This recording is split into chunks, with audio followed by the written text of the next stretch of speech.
So, ayun na guys, nagpapadidi na naman ang aming Mama KitKat sa kanyang mga anak. Kaso, nilipat niya yung mga anak niya. Kinuha niya dun sa basket at nilagay niya sa higaan namin. At, sa kanlungan ng kanilang makulit na taga-alaga. Paano kasi, kulit ng anak ko, lagi niya yung kinukuha ang mga anak niyan. Isa-isa, kinakandong kahit maliit pa. So siguro, naisipan ng mama nila, na total, lagi mo namang kinukuha ang anak ko. O, dito na kami. Dito kami sa kandungan mo, kaming lahat. Biko mo na ko til. Ay, ayun guys. O, diba? Nasisikipan din ito sa kanilang basket. Lumalaki na kasi ang kanyang mga anak. Diyan talaga niya nilagay. Diyan siya nagpapadidi. Ay, nako. So, ayun. Kontento siya. Andyan sa kandungan ng anak ko. Ayan.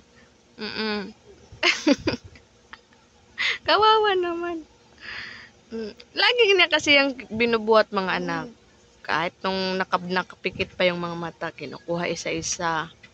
So, yung nanay na yung nag-adjust. Binigay na niya ng kusa yung anak niya. Diyan na sa kandungan niya.